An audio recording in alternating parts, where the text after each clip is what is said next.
All right. So how many of you are using your boards right now? So 1, 2, 3, fairly heavily, it looks like, because you raised your hand really high in the air. Okay. Well, wonderful. Good. And the rest of you, hopefully by the end of the day, or by the end of the hour and a half here, will want to start using your boards next week and get used to it. It's fairly simple to use.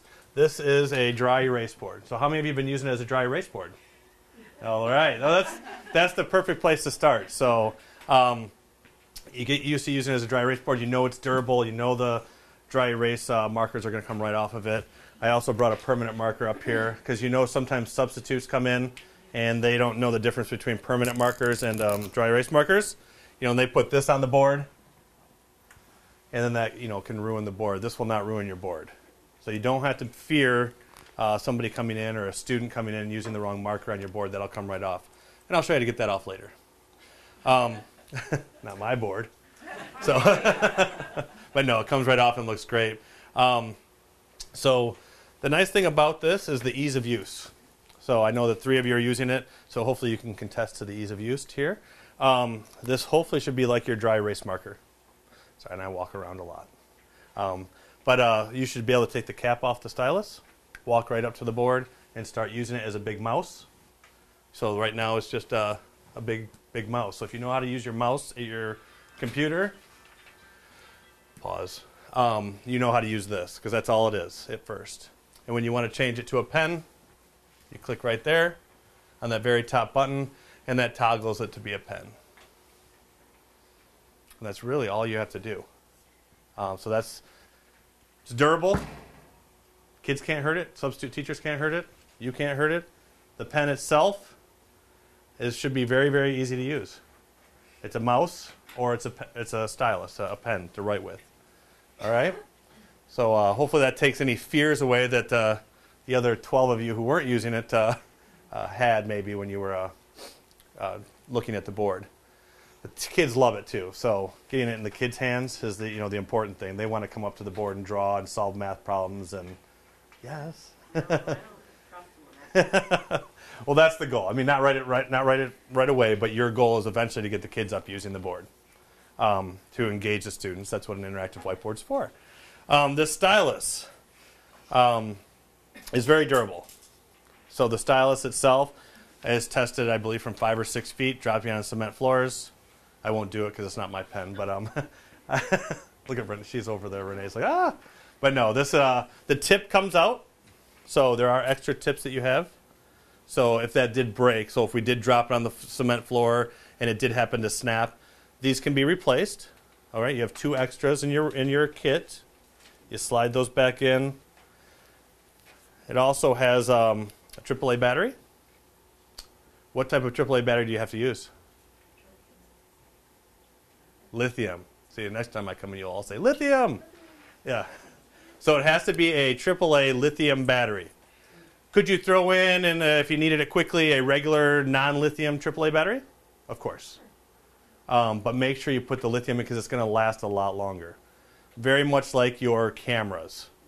So what is this doing? When I have the cap off this pen is running. Okay? It's not like your remote controls where you put a battery in and it lasts a year. All right? A remote control doesn't do anything until you push a button. And then it actually uses some juice. Right now this is using juice of the battery, and even though I'm not touching the board. So it's running and running and running and using all the juice. So it's very important that you know that, because a lot of times you'll be like, well, I'm just going to throw these batteries in. This 10-pack was $2 at the dollar store, and I'm going to use these. You will go through those cheaper batteries. Okay? So lithium is very important. This has a high-resolution camera in the end of it. All right? That high-resolution camera looks for the dots on your board. So on your board, there are 600 dots per inch, and that's how you're able to write on the board or use it as a big mouse. All right? So now that you understand that there's a camera in here, I think it helps people start with the double clicking, moving stuff, holding it on the board. So a lot of times people go like this, and they think it's going to work, when they're clicking on stuff.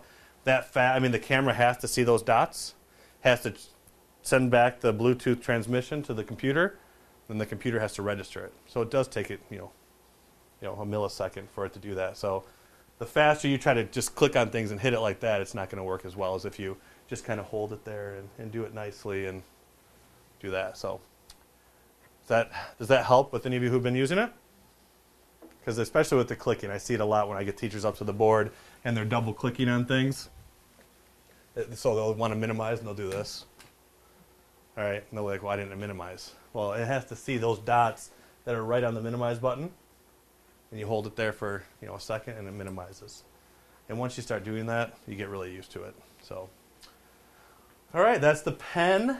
That's the board itself. Any questions on how it works? I found after doing a lot of these trainings that when I didn't explain how the pen worked, they really, it caused some issues. So that's why I try to do a little bit of explaining. I don't go into all the technicals, but high resolution camera, Bluetooth transmitter, computer has a Bluetooth receiver. That's how they talk. 600 dots per inch on here, and it reads the dots. And that's how it works. All right? Good. I will now go through the strip. The strip itself is meant to be carried if you want to. I carry it a lot because I walk a lot. Try not to walk as much now. But I walk quite a bit around the room. So when I'm trying to do stuff, I may be up here and I may click on the internet when I'm talking to the students to show them something. And then I'll click on this, which is my pen button, so that I can circle things. I may be in a PowerPoint. I want to use the back and forward arrows to go through my PowerPoint. All right, so I can walk around the classroom and see if the kids are paying attention, kind of walk by them, and I can still be flipping through my PowerPoint. This top button is the most important. That's why we put it on top. It's a toggle button, so it toggles you between pen mode and cursor mode. All right, what's cursor mode? The mouse. All right, so if I'm on the mouse, I can click on links. I can move stuff on my desktop. So just like my mouse would. All right, I can open up a document out of my my documents folder up here while the students are watching me get into something. All right, so it's just a mouse. It just keeps you from having to be at your computer. Because if you're over at your computer a lot, you're in the corner. Now you're in front of the room, in front of the kids. All right, that's one of the big reasons to have an interactive whiteboard. So to me, there's three main reasons to have an interactive whiteboard. First one is getting you away from your computer. So for 10 years in the classroom, I sat at my desk behind a computer. And I did all the projecting through here. And the kids even always said, Mr. Spicer never leaves his big, comfy leather chair. Because, hey, that's not funny. But yeah, because I showed everything on the board. So I was doing all the videos, all the stuff that they had to do, and then I would put it, back at their seats. And then, of course, I'd walk around and make sure they're doing the work. But everything I was showing, but I was still sitting behind my computer, not the best place to be. This gives me flexibility to be up in front of the classroom. I can actually even walk around if I need to and go through the presentations. So that's a nice feature. Anybody have another idea of why else an interactive whiteboard is good? That's important for buy-in to use it. Because if you can't think of reasons to use it or why it's important, then you're not going to use it. What? Engagement. Very good. Yeah, so she is going to get this pen in the student's hand. So yeah, student engagement, definitely important. I mean, your students still like to even come up and use the overhead marker, right? I mean, anytime you can get a dry erase marker in their hand, they're excited. So this is even better. So it's just like that, but definitely student engagement. They see their teacher up using technology. They get excited right away. They're going to pay attention. And what's probably one of the biggest reasons to have an interactive whiteboard in your class? You have access to unlimited information. You have access if you just had a computer and a monitor or a projector. But you can project it so that everyone can be. Right, but you could project it without the board. What's the board helping us do? What's it going to help us do? You're on the right track. So yeah, having the computer is huge. Having a projector is huge. One big thing that you can do with it. Rod, you know? Nope, see? I won't ask Steve, he knows. Save. So how many of you have been using this kind of a board your whole teaching career, or a chalkboard? None of you are old enough for a chalkboard, I know, but... All right. So when you teach, let's see, 5 subjects usually, elementary, right? You're teaching math, language, arts, social studies, science. Do you write stuff on the board? Has it been a wonderful tool for you? What did you do with that after when you switched to the next subject? Because it wasn't important? Oh, because your second graders were taking such good notes that they're, no. Yeah, you erased it all. And you went on. So when that 2 kids were absent that day, you had to kind of recreate it, right? Write it all out, this is what we did, and kind of create it for them. The save feature on here is huge. You write on here, math problems, social studies problems, science, whatever you're doing, even just directions. And then you just hit save. All right? Or, yeah, then it goes right to you, and we'll show you how to, where it goes. And we all have files, that's what we did. Yeah, you do, yes. Yep, it's going to go to your files, but we'll give you some pointers on how you should save it during the day and then what you should do with it afterwards. And the quick way to do it, if it was something that you just, you had a couple kids absent, this is important, hit print, goes right to your printer, and you can put it in their cubbies right away. So I see that as being one of the biggest advantages of having an interactive whiteboard. And that's pretty much why they were made for board offices a long time, 14 years ago. I mean, boards have been around for about 14 years, interactive whiteboards. So they were just very expensive back then. So now that we're getting them in the schools, those are the big features for you as a teacher, and the reason you want to get up and use them. You want to get the students engaged. You want to be able to save the work that you're writing, because I know none of you were walking around with digital cameras taking pictures of your board after you got done writing something on it and printing those off. So this makes it pretty easy to do that.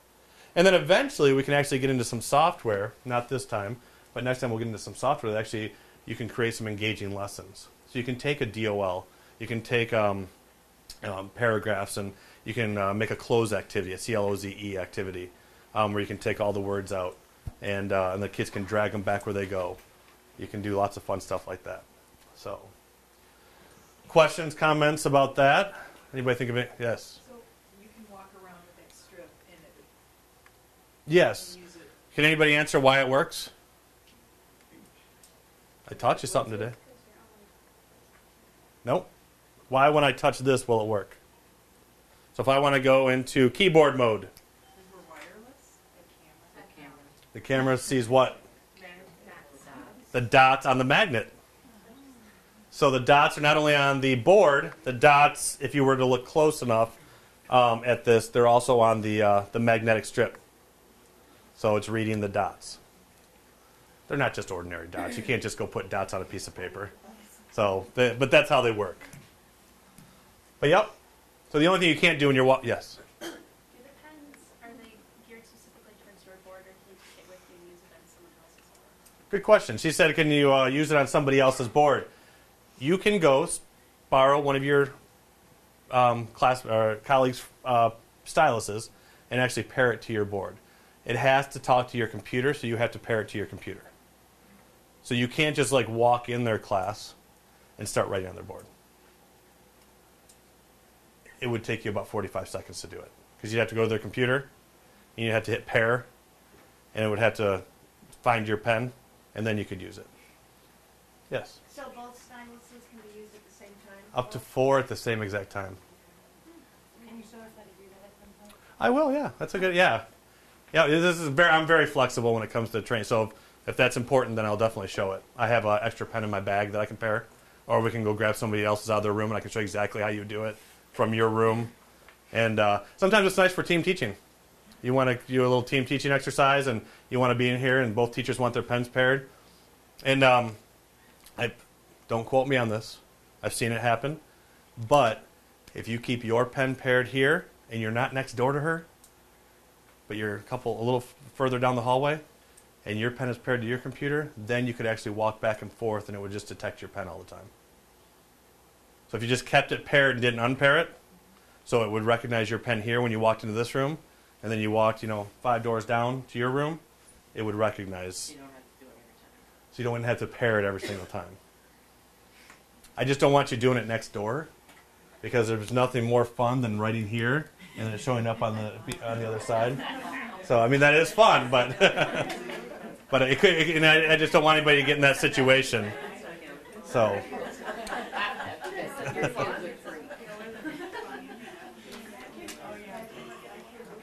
All right, so I'm using it as a mouse right now, and I need to go to a pen. How do I get to the pen mode? You guys are quick. See, so early in the morning, you haven't drank your coffee yet. I'm now in pen mode. That keeps popping up though. Why does that keep popping up? That's what I did earlier. How do I get rid of it? Clear all, or you can use the eraser. Very good. There's not too many features on this, so it's pretty easy to learn because these three right here, these three, they all erase. They just do different types of erasing. So this one down here is a small eraser. So maybe I just need to erase, I made a little mistake here and a little mistake here, and I wanted to fix that. It's just a small eraser. This one's a big eraser. You can kind of see it erases a lot more. And this one is your erase all. And that just gets rid of everything on the page. All right? We already went over the print one. It looks like a printer. It prints. Save. Looks like a floppy disk. Your kids won't know what that is in a couple of years because they don't make those anymore. So Sony stopped making floppies. So they won't even, and then your computers don't even come with floppy drives anymore. So we'll have to change that icon eventually.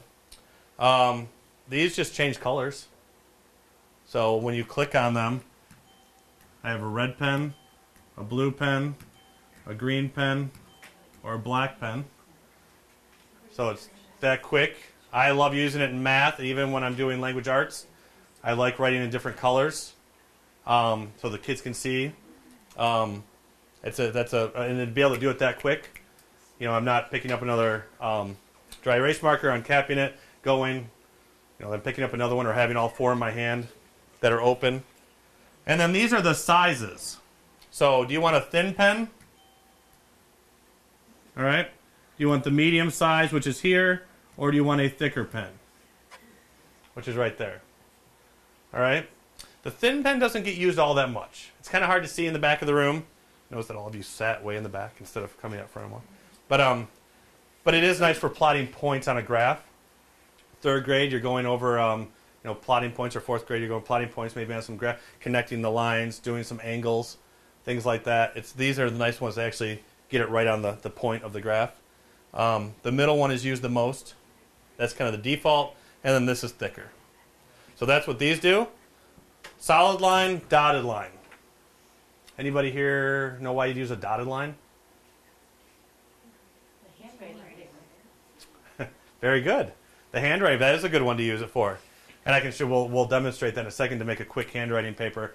When I show you software, eventually, I'll show you, actually, they already have handwriting paper in there. But for now, instead of throwing 1,000 things at you, using just the dotted line and creating your own handwriting paper is easy and quick. Very similar to how you would have done it on a dry erase board with dry erase marker. Also the dotted lines. Any of your younger kids, maybe you have some special ed teachers in here? Any special ed teachers? Even just doing something with the alphabet. And having the kids come up and connect the lines, to draw their letters. And you'll write a lot nicer than me. But yeah, that's just a nice feature right there. And I have a friend in East Lansing who's Mrs. Olance, who's a special ed teacher, and she got the board. I gave her a training very similar to this. It was about 15 minutes, and I came in a week later, and she figured out that the dotted line would do this, and her kids were coming up. She had the same things that they had to draw and connect things at their desk on paper and pen. But when she got it up here, she found that the kids were actually come up and she had kids crossing off dates on calendars, what they couldn't even do at their desk. They wouldn't do it at their desk. But when they got it up here for some reason, she said they would just come up and they could trace the lines. She said she saw so much growth in a week from some of the stuff that she couldn't get her kids to do that it was just amazing. And so that was kind of powerful because I didn't really give her any training, and she just kind of took it upon herself. And the kids were excited. I'm the Eno guy whenever I come in their room because a lot of times I just pop in and say hey or try to help her out. She ended up getting like 4 pens because she wanted all of her kids to have their own. So she went to her tech director and said, I need more. So very exciting for her. And then what she does is she keeps portfolios. So every time her kids come up, and she has help and she has a smaller class. I understand she doesn't have 25 kids in her class. But she would hit, after the kid did the work, she would hit print and she was able to go put it right in their portfolio, what they did for the day. So it was pretty powerful. Keyboard brings up your keyboard. What happens when I do this and nothing happens? Frustrates you guys, right? For the three of you that are using it right now. Why isn't it doing it? You gotta go to the bottom button again or not? Unstrap. I haven't touched the bottom button yet, and I'll explain what that does in a second. But it's not going anywhere. I need to be in cursor mode. To actually type, it has to be like a cursor. It can't be a pen. Otherwise, I would be drawing on it. So I just click into cursor mode, and then I can click on my keyboard. Do not show this message again. There we go. All right, now you have your keyboard, and you can click on those keys. All right? Your students should see keyboards all the time. All right? Third grade, the place where we start keyboarding is not, kindergarten, first grade. So they already know but the more you show it to them, and the more you show them where they're going, where the letters are, it's pretty, it's a good thing. So pulling your keyboard up quite a bit when you're going to a URL page or when you're in a Word document and just showing them where the things are is pretty good to do. All right? And forward and backward arrow. PowerPoint, a PDF document, web pages. If you want to need to go backward for them, you can actually use those arrow keys for that. The backward key and forward key also have a special function that I'm going to show in a second. That you can do with that when you are in pen mode. And then the palette. I like to call this my my highlighter. So I use it the most whenever I need a highlighter. It does a lot of other things. I can go in there and get a pen, and I can kind of do the stuff that I was doing down here, get a thin one, get a color, make it solid or dye it. I can kind of do that all in here, but that just makes it more confusing, I believe, for teachers. I've got it on my strip, but I've also got it here. So I like to call this my highlighter mode. When I need a highlighter, I click on this, and I can pull my highlighter out there. And I got 6 choices for highlighter colors. So I can pick my yellow, because that's the most common highlighter color, and I can highlight something. On the internet, on a Word document, in PowerPoint, all right? So you can just highlight it right there, and you can choose different colors. So you can even write something yourself and then highlight it later. If I need to get back into pen mode, I can do it this way, and then click orange, and I'm back in pen mode. Or I could have just clicked on this and clicked solid, and that would have been good as well. Easy? All right, so here's the tricky feature. You ready for this? All right, I'm in cursor mode. You turned everything on. Got your computer on, you got your projector on. You're like, okay, I know how to use this. This is the most important button right here. I'm in cursor mode. Okay? I always test it out. Whenever I'm getting ready to teach, I just kind of click on the board, make sure my cursor's moving around. I'm like, all right, the stylus is working, I'm ready to go. But I just want to give directions to the students. And I'm sick of writing on top of this blue GRPS screen. I just want a blank white screen. Right? Go to pen mode and hit the backward button. Alright? Now you just have a blank white screen. That's the trickiest feature on this icon strip. But can you save this? Of course. As what? As whatever you write, as it saves as a PDF, a JPEG, whatever we choose, and I'm going to go into that when we go to the save features. But yeah, same as that front screen that I had and that I was writing on. When I hit save, this is going to save the same way. So a lot of and then this is just a whiteboard. So you're all familiar with this. This is no different than the whiteboard that's in your class, right? Thank you. I'll give you a second. All you're doing now is using digital ink instead of dry erase marker ink. It's going to be so nice. You're not going to get blue all over your hand or green all over your hand. All right? You can save it. You can print it. So now I can just write on the board. To the students, good morning.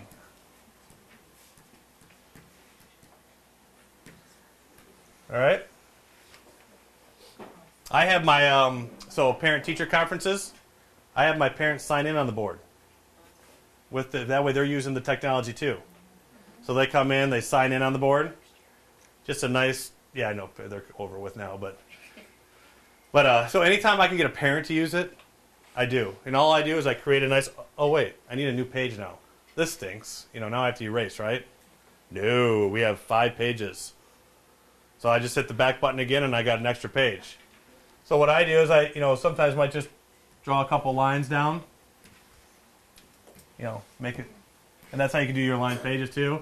Here's name, time.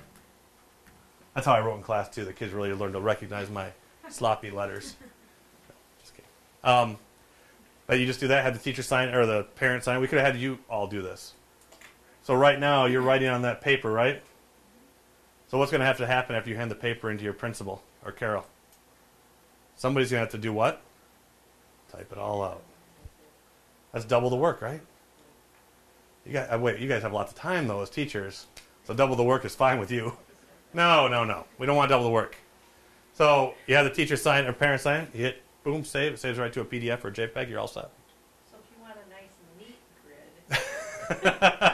which some of you would, I'm sure. Yeah, well, a couple. This is driving me nuts. But, you could open an Excel and do it in there. Ah, you could do it that way too. Perfect. Yeah, she's already thinking. Anything you can do on your computer, you can do with this. So she could open up. Yes, ma'am. How would you put like a notebook paper sheet? Could you go to the internet and grab one of those papers and save it so that when you open it up? Beautiful. Yeah. So that's what I do. There's some great lined paper out on the internet. Just search for lined paper pictures. Open it up, and you got lined paper. When I show you the software eventually, you're going to be like, and a lot of times people get mad because I teach them this, and you kind of get all this done. You're making dotted lines up here. You're making some wonderful line. And then I show you the software, and it's already made for you. And you're like, why didn't you show me this the first day? But really what I want you to do today is, and for the next couple weeks, is get used to just using this. Because using a projector, using your computer, using the icon strip, getting used to using an interactive board takes some time. You're going to go up and start clicking on things. It's not going to work correctly. I clicked on that keyboard. It didn't work. There's going to be some frustration at first because you're not used to it. It's not just a dry erase marker that you've been used to for the last 5 years. So I don't want to introduce software to you and show you because I'm going to introduce software, and then I'm going to open it up. Then we're going to have to go to find line paper. And we're going to do this, and there's like 5 steps to it. But you get used to that too. So it's kind of a process. Crawl, walk, run. I don't want to open up the fire hose and just shove everything at you. So it's kind of helpful just getting used to using some of the basics, and then after that I can show you that. But as easy as just go, even right now, we can go out to the internet. How did I do that? I was on a white screen, but I went back to the desktop. I hit the cursor mode. That's all I had to do. So I could go out here, could go right here. All right, and now I have to go back to my keyboard and type something in. No, it's right here. And I can just type in Google, or in case you all didn't know, I don't know if Internet Explorer does it. We'll try it. But lined paper. Hit enter. Did you guys know that? With most of your browsers now, you don't have to type in google.com, go to Google, do your... Again, that's wasting time. You just type it in your URL line, what you're looking for, and it will take you right to the page. All right? So a lot of people didn't know that. Go to images. And again, you've got this horrible line paper that I despise when I was a teacher because every time I'd erase, it would rip. So up here, it will not rip. So you could actually pull this one up. See full-size image. Faster. No, there you go. And you could right mouse click. Oh, man. Right mouse click. I have to go back to my computer now, right? Why are you shaking? You know how to right mouse click? I don't remember how to do it, but I did it once. Okay. It's just hold it here on the board for longer than the second, and you'll get a right mouse click. I can save that picture as Merry Christmas lined paper. I'll save it right to my desktop. Hit save. And it's right here. And when I do it that way, I can usually make it bigger and rotate it and do all that stuff. And now the kids can come up and write on top of it. How would I write on top of this? Pen mode. Now what? These are some of the things that are going to get to you. The kids, because what are the kids going to do when they see all this? Exactly. And that's what I find the teachers, because they don't like that. Me, I was fine with it. I had one of those classrooms that was noisy all the time. That's how I worked best. So just erase it. So if you remember to erase every time, you're fine. If you don't, you're going to have to put up with some laughing, some snickering, some kids yelling out, you didn't erase! Things like that. They're excited. They want you to help. At least they were engaged and paying attention to what you were doing. All right? So that's a good thing. You're in pen mode now, and now you can practice your cursive. And this is where you might want to use the thinner pen, because that's a little thick, or the medium-sized pen.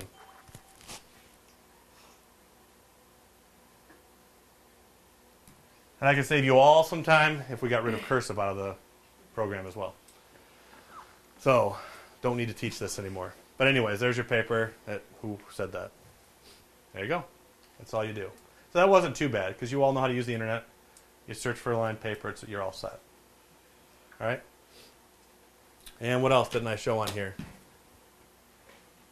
How do I get back to the white screen? What? Cursor back. So, cursor back. Oh, maybe at the Excel. Huh? Go back to pen mode, Go back to... clear, and hit the back button. Yeah. So I was already in pen mode. So all I had to do was hit the back button. So when I hit cursor back, it took me into cursor mode, and then I hit the back button and it was trying to go back a page on the internet. So when you're in pen mode, you just realize you have to hit the back button, and you get the white screen. If you go back to that Christmas writing paper that you were on, Yep. and you had said earlier that you could print it, Oh. Yeah. would it print the screen or would it print the paper? Do we have a printer hooked up to this? It's back. Let's try it. Um, I haven't looked to see where the printer's supposed to go. It's usually your default printer. So it's going to GRPS BBEOP2, something like that. I just printed in the office. Cool. Nice. So yes, that's what it does. Yeah, and I'm going to go into the driver in a second. I'm going to give you all a break. Does it do the whole screen? It does the whole screen. Okay. Everything that you see. Okay. All right? So sometimes that's nice. Sometimes it's annoying. Because sometimes when I want to have an internet page up and I want to take notes. So right now, it's just here, but maybe I need to take notes for the kids over here, and it was the instructions on how to fill this paper out. Because maybe you printed it from, because we're not stopping paper and pencil work. I mean, that's not what this is about. This is just about you being up in front of the classroom, engaging the students, and having stuff that you can save. So right now, I could write notes off to the side and make sure I erase, because the kids are going to laugh. So I could take notes off here on what the directions were. How they're going to fill out this page. All right, at their desk. And I can save it so I have it for next year or for later on or for kids who missed it, or I don't have to save it. Or I could hit print, so the kids have a reminder, at their desk on what they're supposed to do, so that I can go off to another assignment later on. Did you have print options? No, once I hit the print here, it's going to print automatically. So again, I'm going to show you how to change this too. I'll show Carol too. So this is what happens when you print a JPEG on a piece of paper that wants to do it 8.5 by 11. I'm going to show you all how to change it so it does landscape, and it would fill out the whole page. And it would be PDF, because that's the only way you can do landscape. So otherwise it prints like this and just prints small. We don't want that to happen. You can choose all your preferences ahead of time, and then every time you hit print, it just prints that way. So you're never going to get if you hit this printer button, you're never going to get like file print, what do you want to do it as, how many pages, all that stuff. I'm thinking of if I want to not print in color, or if sometimes I want to print in color. You would have to change that in your driver beforehand, and I'm going to go over the driver in a second. So there is a way. This is all supposed to be quick and dirty, so you don't lose the kids. So even the saving, that's why it just goes right to, we're going to have it go right to the desktop, right away, without going file, save as, putting a name in there, because that takes time, and that takes away from, you're going to lose the kids, possibly. So everything you click on here is just quick. So, but there is a way to do all that, you know, ahead of time. All right. Most important button. I think did you have a note for that one? I don't need those. Switch mode. All right. She labeled it. Okay, so that is the most important one. Backward and forward keys. Backward key when you hit this one, these top two, you're going to get the white screen. Keyboard. What did I call that one? Highlighter, right. I think if you call it highlighter, it's just going to remember they go in there and get a highlighter. It also gives you yellow and orange if you want a yellow and orange pen. But I like highlighter. Shortcuts to your colors, sizes, solid, dotted. Those are your erasers. Erase all. Print, save. And this one down here we don't usually use. This is your calibration button. She had it as on-off. And she was right. It does turn your pen off if you hit it. Now my pen doesn't work. If I hit it again, it puts me back into pen mode. It's not on-off. I guess it works. That's fine. So sometimes when you come up in the morning, you turn everything on, you walk up to the board, you give it a second to warm up, and you're like, my cursor's not working. If you hit this button, sometimes that makes it work. All right? So remember I said how you take the cap off the pen? It's as easy as that. You touch the board and you're like, why isn't my cursor moving? Click on that one time and you'll be all set. And it will work. Kind of puts it back into calibration mode. Some of you may not have to do that at all. It just kind of works. So that's it. So a lot of times I cut this off. Just cut it. And I put it up here. Or somewhere where the kids, because what happens, what if a kid comes up and they're, when we get the kids coming up to the board, and they click, and they go to hit save or do something, and they click on that on accident, and then all of a sudden they start to right. That kind of, the kids are going to say, you ruined it, you broke it. So a lot of times I just like to move it off somewhere where the kids don't have the, even sometimes I say, I don't want to erase all, because what if I was doing some math work on this page? Bunch of math problems up here. I had two kids working at the same time, and one of the kids went to use this eraser but hit erase all. What's going to happen? Yeah, everything that they were on is gone. So a lot of times I even just cut right here on this line and all those, because these are ones mostly teachers use. Kids don't need to erase all. They're going to have more fun doing this. Instead of hitting erase all. And then at least you can catch them like, stop! Before it's all erased. And then the small eraser. So they don't need to save or print usually either. Unless they're in a center and you want them to do it. But that's the teacher can usually do that. So not a bad idea. Again, this is your strip. So if you want to make it your own, I encourage it. So, but you'll see. It all depends on how you manage your classroom and what you want to do. So we'll take a break for a second. You guys can come up and play, and then I'm going to get into the driver. All right? And we can ask questions, stop filming, things like that. All right? Yep. It's 5 minutes. Oh, totally forgot to eat my oatmeal. All right, we'll get started now. Where's my little bell? Shut the lights on and off. If you can hear my I did. That just popped in. I'm like, oh my gosh. Whenever I go to use my interactive whiteboard, the little pluses with the circles come up every single time. Oh, I'll fix that for you too. Those kinds of things I'll fix for you in a minute. Let's get through the training, and then troubleshooting that we need to do, we can do one-on-one when we go to our rooms. I'm actually going to pull that screen up in a second to show you how to do, because sometimes you'll need that screen. So I'll show you how to do that. But yeah, I'm going to go through. So, very cute. I saved it so I can use it later. Why can't I minimize? Exactly. That is going to happen. And the kids are going to yell at you at the beginning. You got to be in pen mode. It's going to happen. I see it all the time. I do this most every day. And, teachers talk about that and they get, I don't know if it's embarrassed but come on, you guys stand in front of the embarrass yourself every day. So, just change, back into cursor mode. And eventually, like I said, the more you use it, the more it's boom, boom, boom, and it's quick. Kids won't even notice. They'll just ignore it from now on. So do that. I'm just minimizing all this All this runs on a driver. So I really haven't changed anything. This desktop, you're looking at it, right? This is your desktop. All right? I didn't change anything to this when we came in to make this pen work. All right? So you're using your Word just like you normally would. You're using Brain Pop or you're using Starfall. You're still using all that stuff without, this is just a mouse. It's just working. All right?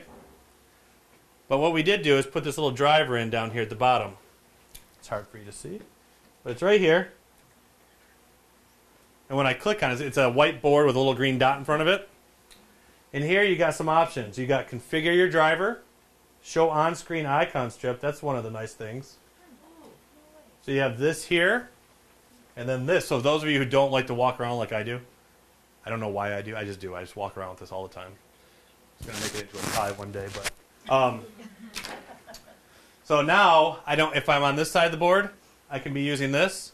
If I happen to walk over here and I'm on this side of the board and I forgot my strip, I don't have to be like because I can have this up over here. So I see a lot of teachers who kind of just keep this up a lot. All right, it's on both sides of the board. All right, so that's a nice feature, and it works.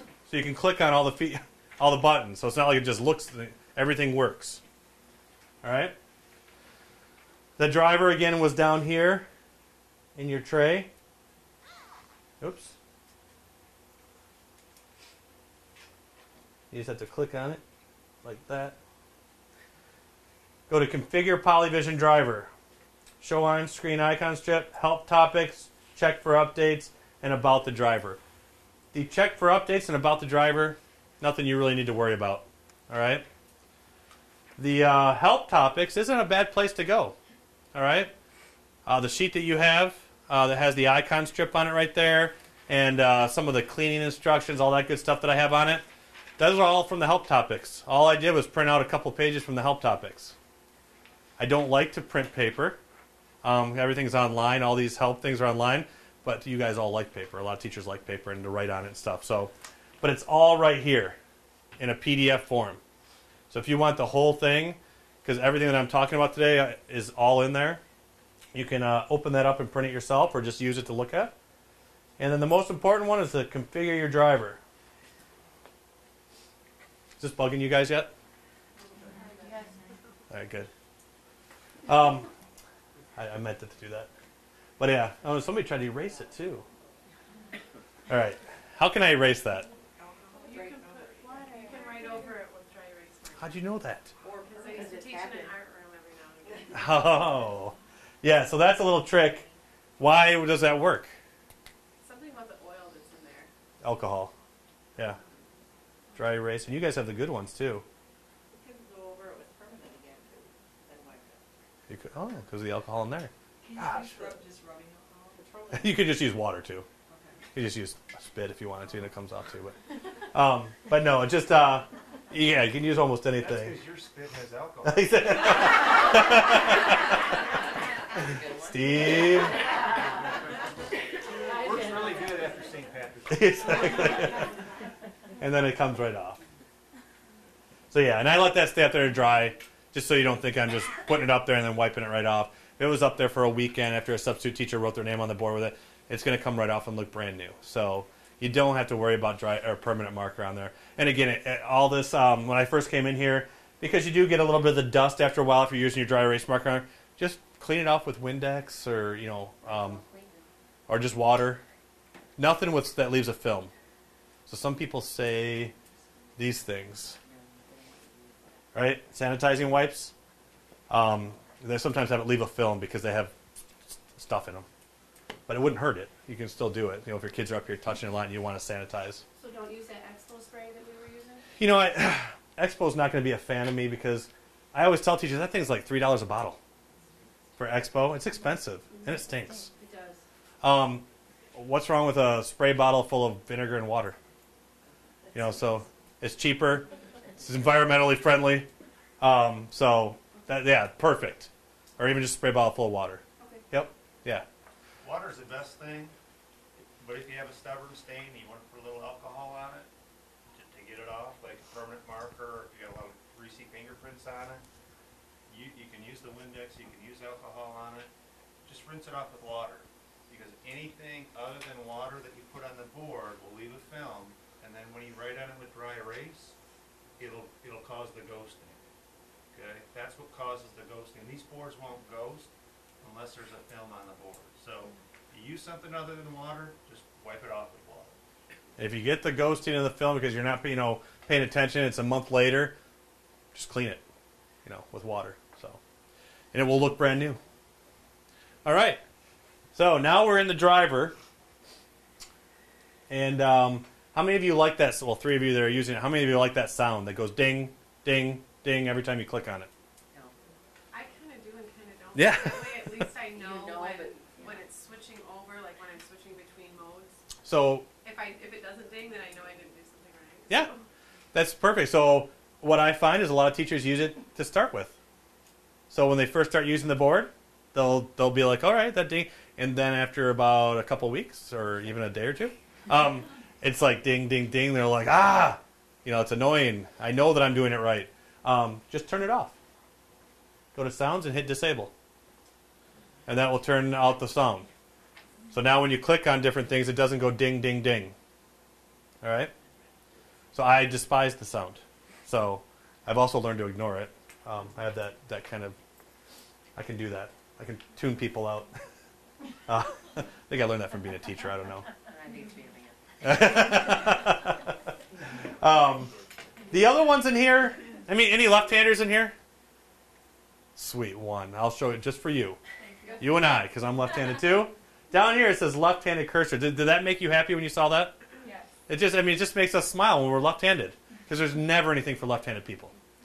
So in there, we have left-handed cursor. When enabled, the cursor and pen are optimized for left-handed users.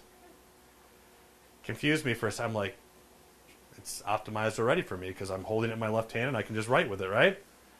So when I'm in pen mode, ooh, look at that. See, you guys are making noises already, just like the kids. When I'm in pen mode and I go over to the cursor, see how it pops up? Which way is it facing? Right. Yeah, like a right-hander. Okay, annoying. All right, left-handed cursor, hit enable. And then move it. I'm in pen mode again. Ha-ha! That's all it does. But it's kind of cool though, isn't it? See? It's all it does for us left-handed people. There is one other reason. So when you're writing and you're in pen mode and it stops at the end of a word and you're still in pen mode and it's facing this way, it can cover up the letters next to it. So it might be hard for the kids to read sometimes. So if you are in pen mode and you're writing something and then you have your mouse and the pen pops up and there was something right here, okay, the pen can face this way and block it. Whereas if it's this way, so that's the only other way somebody's ever described to me where it's been helpful to change it to left-handed mode. I just do it because I'm left-handed. So that's the only other one I really check. All this other stuff, power user, automatic update, all this other stuff, that's more for Carol. That's really, you guys don't even worry about it. So when you look at this and you go into your driver and you look at sounds, that's really all you as a teacher need to worry about. Enable sounds or disable sounds. You like them or not like them. All right? All right, another one, drawing. Skip it. Don't even look in there. Okay? Does that make it easy for you? Good. Printing. A couple of you had some questions about this. I'm in pen mode again. Okay? See? It's going to happen. And you'll remember me when it does. There you go. Select a printer. So how would you change your printer? Yeah. You guys know how to do all this already. Now you can pick your printer. Once you change it, though, that's your printer that you chose.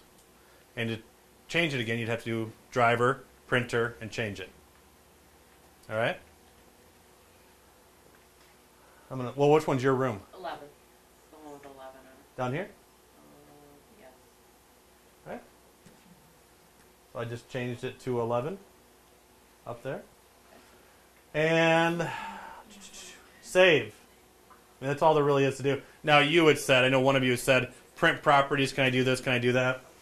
You can change those properties if you want to. That's up to you. I'm not going to show all of you how to do your printer properties. But if you want to play with your print properties and have those saved, then they're all right here. Saving. This is where we're going to talk about where to save at, how to save. I'm going to quickly go through some of the features here, and then Carol can come up and explain where it's all going to go, what you all should do. But you are projecting in 1024. Is that what all these are at? Or are they 1200 by 800? Do you know? I don't know. So if they're 1024 by 768, is that what the numbers are? There's no sense in having it 1600 DPIs or 1600. So a lot of times I only do 800 or 1024. So again, probably more for, not necessarily for you all, but I wouldn't go much higher than that because you don't need to. JPEG, what kind of file do you want to save it as? And I'm going to recommend not JPEG. Not that I have a preference for any of these. These are all wonderful. Okay, I like them all fairly equally. But in this program, when you save it as a PDF, you can actually enable landscape mode, which is a big deal, especially when printing or saving. So I'm just going to go to PDF. Also, PDFs are really nice. Same with JPEGs, but if you save them and put them on your web page, or you email them to a student or email them to a parent, like you want to show some work that the student did and you email it, PDFs are pretty easy to open for parents, because it's just Adobe Reader. So I do PDF. I do date and time on my files because, again, it might be 2 weeks before I actually go back and do anything because that's just me. I'm not organized like that. This one does sequencing, 1, 2, 3, 4. So every time I hit save, it's 1. Hit save again, it's 2. Hit save again, it's 3. Whereas if you use date and time, it's going to be the date and the time that you saved it. So I could go back and look at the date and go, it was 10 a.m. and I know I was doing math. So I know it's going to be a math file. All right? So I like to use date and time. Don't do the last one. The last one is overwrite existing file. So every time you save it, overwrites the one previous. I don't even know why that option's there, but it's there. And then I hit enable. So this is what I like my screen to look like.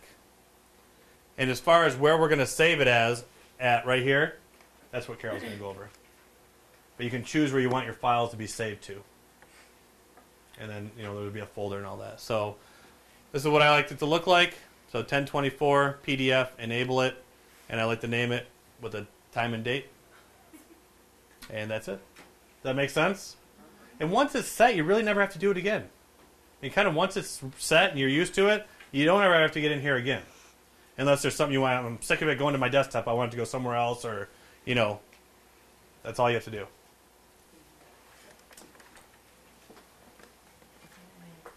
You want me to stand by her or do you want her to have this?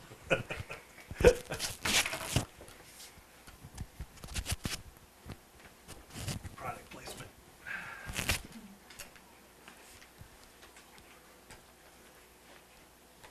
Okay, check one. All right. So for saving, and this is just some recommendations that I think will help you organize yourself a little bit with the captures that you make off the board. You're going to go into this save in here and tap on this to pull up so you can drill down where you want to save it. What I would like you to do is in your desktop, create a folder.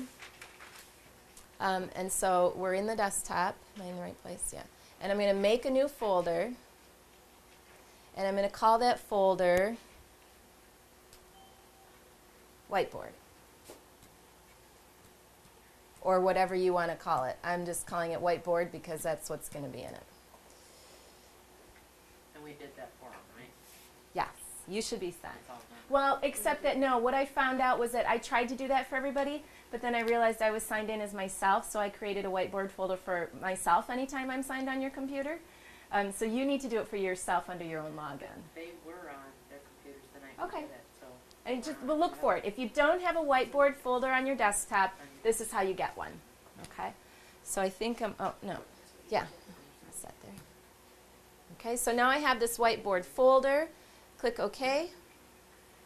And you can see it over here. There's my Whiteboard folder that will pop up on my desktop every time I log into my computer now, or when I log in under this name. And then what's going to happen every time you click the Save button on here, oops, it's going to save whatever I've captured straight into this file. Did I do that? Too quick? Okay, so you can see I've got the things that I just saved, and with the date time, 3/25/11/09. Maybe the time's a little bit off. What is that? Am I reading? Oh, 9:43. If I could tell dates and times, I'd be all set. So these are the captures that I've done today. And these are going to go right into my desktop folder every day. So then at the end of the day, maybe work this into your routine at some point where you kind of shuffle through those, and then you can throw away the ones you don't really want to keep and take the ones you really need and move them into your H drive into a more secure spot. But this will keep you from having to dig all the way down into your H drive and find that file and where is it saved. It'll just be right sitting on your desktop. You can open it at the end of the day and clean it out. So that's just kind of an ease of use recommendation I have for you. And another thing I wanted to show you real quick while I'm standing up here. Am I in the right place? No.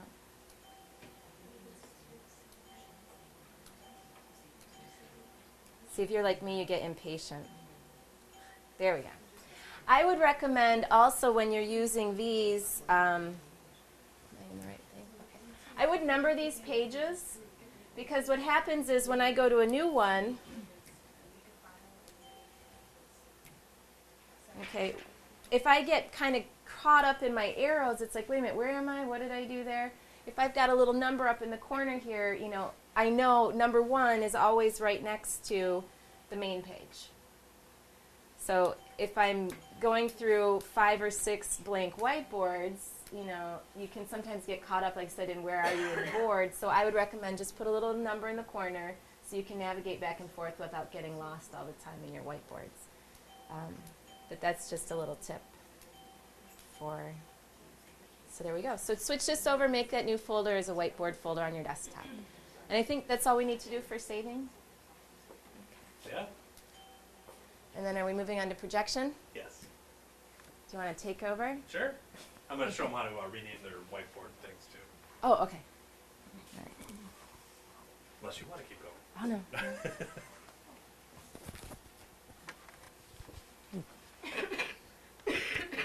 Test. Whatever. All right. Oops. So it doesn't work right away. Notice that? So what, because the cap was on? So I want to show that feature really quick. Cap's on, saving battery life, because that's important, right? You want to save the battery life, so my cap's on. I take it off, and I go right to the board. Doesn't work. Give it a second. It's got to turn on, because it's off, so it has to turn on, and then it has to say good morning or good afternoon to the computer. The computer has to say good morning or good afternoon back, and then it works. Okay? So now it's going to work perfect. It just takes a second, so I'll show you how you know if it's going to work or not. Because a lot of people get bugged by these lights. My light's not on, my light's off, my light's blinking, my light's doing this. It really, don't pay too much attention to the light. But there's going to be a green light that comes on, and once it goes off, it's ready to use. All right, so you said it didn't take too long. But a lot of times people are going like this. On, off, on, off, on, off. And they're trying to write really fast and go up to the board, and it takes a second. Or you'll notice you'll start to write, and then your line will show up a little bit later. All right, that's because you didn't give it that second to turn on and recognize where it was. All right, so green light's going off. I know I can use it now, and it's going to work right away. You get used to these things. That's why I said if you start using this daily, start using it a few hours a day, you'll get used to these little nuances, little quirks. I want to show you when you're in your whiteboard folder. I wouldn't, but most of you are probably a little bit more organized. You might want to rename these what they are. So right here, you can actually rename this folder. If you right mouse click on it. Oh, I was there. See, I wasn't patient. Or I can do that and go to rename. I can type in here and name it, math lesson, 1.2 or whatever, and I can drag it to a math folder. Language arts, and rename it. So you don't have to keep them as the date. You can rename them quickly and then drag them to where you want them on your H drive. So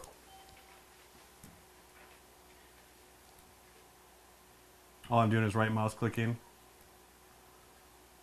rename, test folder, or test, and I renamed it. That's all you have to do. So it's a nice way to stay organized and know what each of those saved features are, or saved files are. All right, projection. This is where that green screen comes in, whoever has the green screen coming up all the time. All right. Right here, under fixed projector, it says enabled. Most of them should be. Those of you who were at the board just a second ago, writing on the board, did you notice that the cursor's off a little bit over here? See how my cursor's here, and then it points up a little too far? It's about 5 pixels off. All right? You can fix that quickly. All that means is that either the projector got moved a little bit, resolution got changed, whatever, things like that happen. Or the person who calibrated it the first time didn't do a really good job of calibrating it. So I disable it. So I hit disable, and then I click on this bottom button. Remember I said don't touch this too often? But this is a time you need to touch it. You click on it twice, and you get the green screen. And that green screen allows me to calibrate my board so that my pen is very accurate. All right? So if you notice that yours is getting off a little bit, where when you're writing, it's not exactly where you want it to be, or when you're clicking on stuff, it's over to the right. All you have to do is go into your driver, go to projection, and click on disable, and then do this bottom button twice. Click exactly in the center. So I like to hold my hand there and click on it. Steve over here likes to start from here, hold the pen on the board. He does a couple circles, and then he goes right to the middle and lets go. So however you choose to do it. Okay? I don't mind just coming up here and doing this. Guess what I did do with this, the little kids? Job chart. This becomes better than feeding the fish. Or watering the plants, whatever is the favorite. So this goes on the job chart every morning, and that's just a thing that the kids are using it. That's making me turn it on every morning, and it's making sure the board is ready to go so that I use it. Otherwise, sometimes teachers come in and they're so busy and got all this other stuff going on, and they didn't turn their computer on right away, they didn't turn the projector on, the board's not ready, and they gotta go teach a lesson, they're just gonna teach it the old way. All right? So this sometimes forces you at the beginning to make sure everything's turned on and ready to go, especially if a student has to come in and do this every morning. And again, it gets the students at the board, and they already know how to use it better than you do anyway, so they're gonna come up and they're gonna be excited, and they can write the morning message or whatever. Then you come back in here and you enable, and then you don't have to worry about doing that screen for the next few weeks or whatever. It could be a long time. A lot of times it goes on for months. You never recalibrate. And all of a sudden your pen's off and you forgot how to do it. Then you'll have to watch this video again and then fast forward to that part. And the reason that might happen is occasionally they'll have to clean your projector filter, and when they do that, unless they get that image exactly where it was before, it's going to be off. Okay, so if they clean the projector filter, likely you're going to have to recalibrate it. Otherwise, it should just remember that alignment, and you're good to go. Yep. And that's really the only one I really messed with in here. There's another feature, the red button feature. I'm going to show it to you. I want you to play with it. You're going to stop using it after a while, especially when I show you software, because the software contains the features that this is doing. But some of you might like the feature at the beginning just to kind of play with. But this red button feature, right now if I click, we call these buttons, by the way, in case you didn't know what I was talking about when I said red button. This red button right here can be turned into a different feature. Right now it does what? It writes in red. But I can go in here and I can make it a reveal screen. So when I do this, a reveal screen pops up. Okay? Ooh, I like the sound effects. All right, it goes left, right. Okay? It shrinks up. If you're good, you can get it on the first try. Okay? So it's a nice feature. Remember, I've been doing this for 2 years now, 2.5 years. You will not be able to get it to do it that quick, because find the arrow to do it the right way. But you can try. It'll be fun. You'll remember me when you're trying to make it smaller. We just kind of get on the edge here. See, that's what's going to happen to you. And then see this arrow like that? That's when it will allow you to stretch it and do all that stuff. And if you do get it right away and it's easy for you, just email me and say, haha, I did it. All right? If you want that to go away, you have to hit the red button. And it goes away. Now, when you need a red pen, this is why I stopped using it after a while. I want my red pen now. Bam! Ah! Okay? Now because I have it set to this. So now I still have a red pen, but I have to go into here to get my red pen now. I have to go into what I call the highlighter feature. Grab the red pen. It's a couple extra steps. So I figured I use my red pen more than I use the reveal screen. Plus, when I learned the software, I realized that the software had reveal screens in it. And, I could stop using it.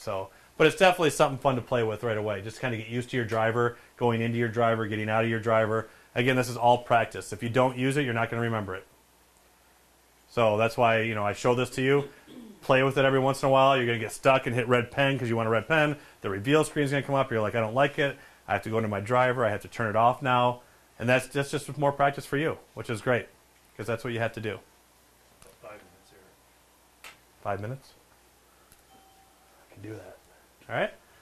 Don't worry about replace strokes. And alignment points are usually always turned on best, which is fine for you, which gives you the 9. You don't have to worry about those. Hardware. This is where you would pair an extra pen. So who brought theirs when they went to the room? Remember we were going to pair an extra pen? I can go grab one. Yeah, if you can. Only got 4 minutes. How do we get extra pens? I'll go to you steal it from somebody else's room. I don't know. You mean, how do you purchase more pens?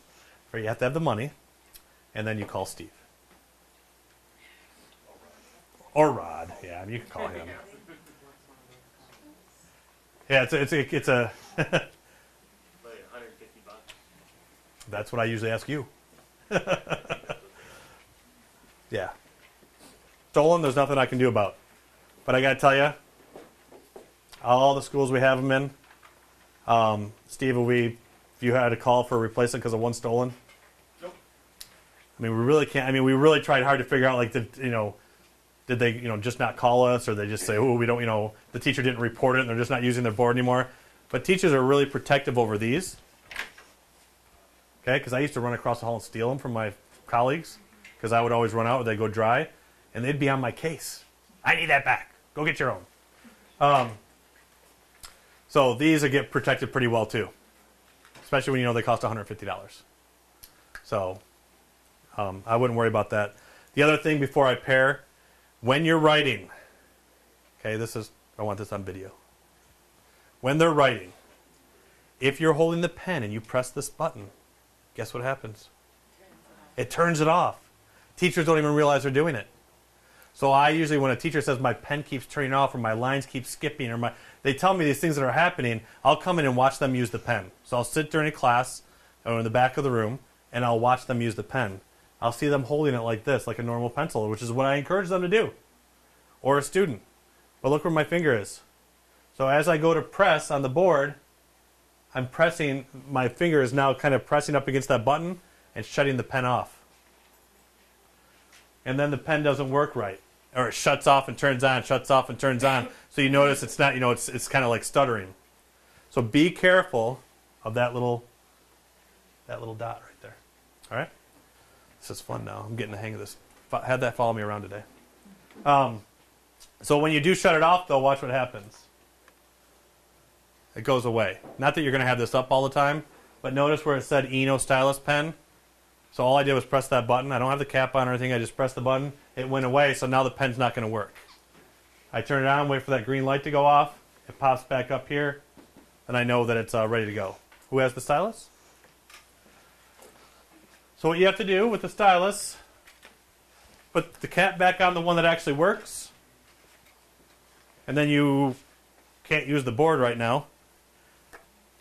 Take the cap off this one, and up here, it says Pair Stylus.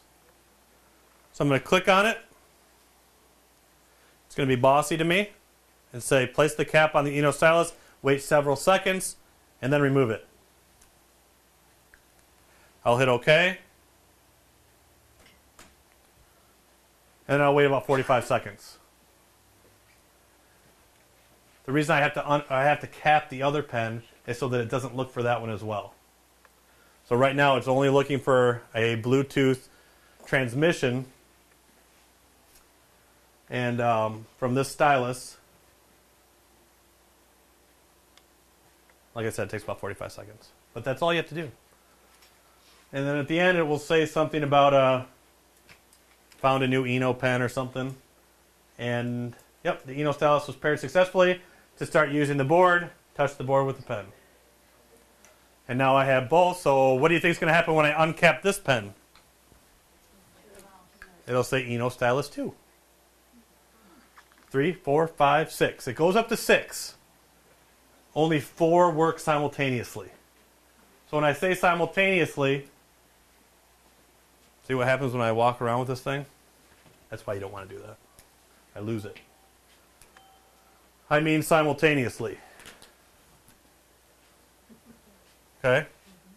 So you can show the kids how good you are at writing your name. I can choose a different color. So this pen I want to be red. See how frustrating that is? I wanted a red pen. So that's why I turned that off. I'm going to leave it just so it frustrates you tomorrow. So now I'm blue and red. So a lot of times I put this in the middle. I'll have one kid working a math problem on this side, another kid working a math problem on this side, and they can change colors. They, and they love to. That's going to be the biggest thing at first. They want to change colors on everything. Every time they do a letter, every time they do a math problem. So I put that in the middle. This kid's using green, this kid's using blue, and they're over here writing. He can go over here and scratch his off. So it's great having 2 pens. What if you lose your cap? It shuts off after 7 minutes. So that's a good question. What happens if you lose your cap? First of all, we can replace your cap. It's like $135. You might as well just buy a new pen. No, it's I don't even know what the price is, but don't worry, we'll get you some new caps. Steve and I usually have a box of replacement parts that we try to, if something does happen, we'll come throw it to you. But after 7 minutes, so a lot of times I leave this sitting around. I'm going to go help this center over here. I'm going to go walk around the room and help this one. I have something on the board. I didn't cap my pen. After 7 minutes of sitting there, it shuts off. All right? Just automatically shuts down. So then you're going to grab it after 10 minutes, go up to your board, and it's not going to work. That's because it shut off. So all you have to do is put your cap back on, give it a second, take your cap back off, and it will work. All right? Good question, though.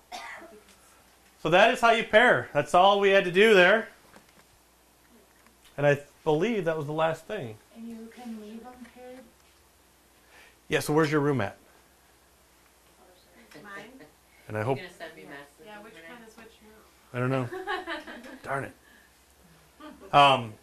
There's serial numbers in them. But I should have put a dot on it or something.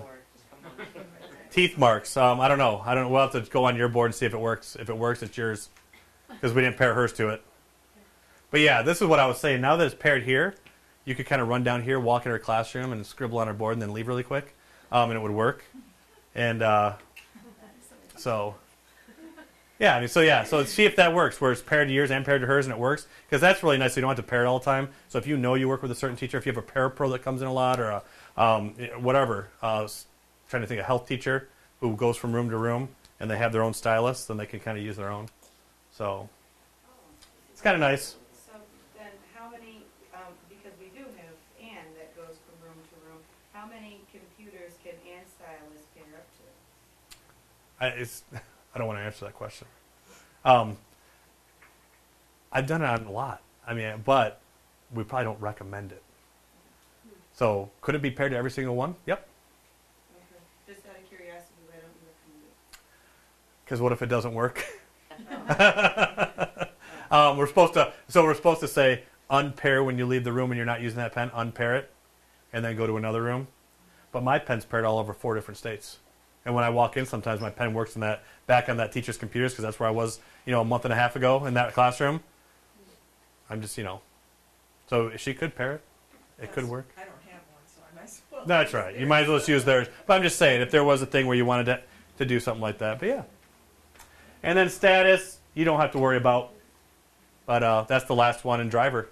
Is that helpful? Are you going to be able to get started Monday? Tuesday, whenever you go back to school? Get rid of that one thing. All right, get rid of that one. How do I get rid of it? Projection. Red button. Very good. Button and then enable. That's it. Change it to pen color and you're all set. So sorry for lecturing for an hour and a half, but this is what, I mean, after this I like to get teachers up at the board. I offer Starbucks gift cards to people who actually come up and do stuff.